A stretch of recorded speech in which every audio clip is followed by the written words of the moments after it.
You've quit your corporate job to try and buy your own company, but how do you decide the right business for you? If you're new here, I'm Mark, and I've quit 23 years in corporate IT to try and buy and run my own business, and I'm sharing the messy reality of trying this process as a first-time buyer in the UK.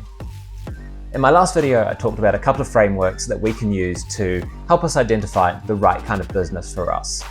Let's consider the Zone of Genius framework from Codie Sanchez in Main Street Millionaire.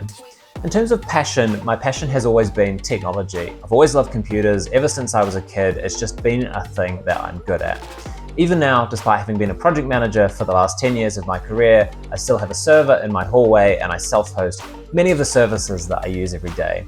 And in particular, I've been really enjoying lately using a tool called N8N, which allows me to automate many of the little mundane things that I need to do every day. For example, orchestrating Todoist, so that I can keep on my to-do list without having to invest so much manual effort in the process. Another thing that I'm passionate about, which is actually something that's kind of surprising to me as an introvert, is the mentoring and coaching of other people. I was really reluctant to do this when it became an opportunity for me in my last role because people just sometimes aren't my thing, but I really found it an enjoyable and enriching experience to coach people and help people grow and help people succeed in their own careers. And that's something that I'd like to take forward too.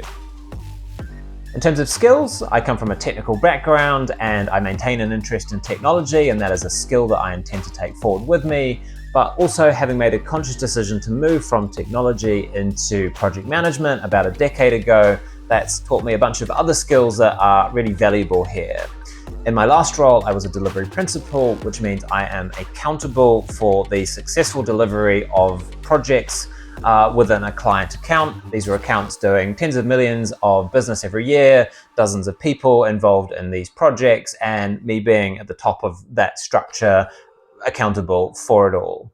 This was really valuable because it gave me exposure to project planning, to managing people, managing customers, sales, writing contracts, lots of other key skills which I intend to bring forward with me.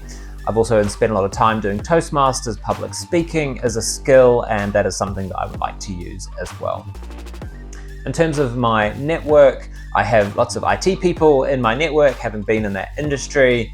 And I think a thing that's also been really valuable for me is spending time in groups outside of my work that are around people that are already doing the things that I want to do, or are normalizing the sorts of behaviors that I want to normalize. Going back to my Toastmasters group, for example, I'm really fortunate that my Toastmasters group is full of really interesting and aspirational people, other business owners, people who are accomplished in the arts, a real cross-section of humanity, but all doing really interesting and wonderful things.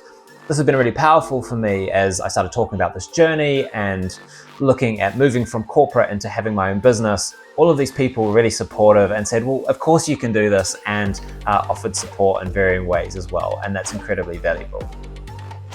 That's my zone of genius. Yours might look very different. For example, I had a really interesting conversation with a friend of mine the other evening. He's a social media manager for a large media company, but his passion's really in food. And we got on the subject of him buying a sandwich shop, and he just came alive in this conversation. I could see the passion. He was interested in the ingredients and the menu and the experience for the people that came into this shop. And his skills different than mine. He's not so operational, but excellent in social media and marketing and driving traffic through storytelling. And that's a really valuable thing in its own right. His network too is full of other foodie people and people that could build and amplify his brand online and support him on this journey too. Naval Ravikant, as we talked about in the last episode, says the secret to success is playing long-term games, doing things that feel like play to you, but work to other people. And what this means is we have to do the kind of work that we can play for a long time.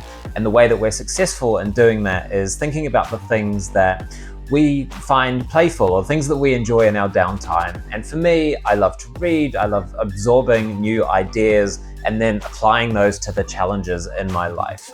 And so the way that I will be successful is taking that skill set, my desire to learn and implement systems and apply it to The sorts of problems that are likely to come up in a business, the sorts of problems that other people are going to feel are work. Remember, there's no such thing as the right business or the wrong business, but just the one that fits you the best. So by aligning your zone of genius to potential business opportunities, that's the way that you can determine the right business for you. I've already started meeting sellers. I'm moving forward on this journey, and in the next video, I'm going to talk a little bit more about that.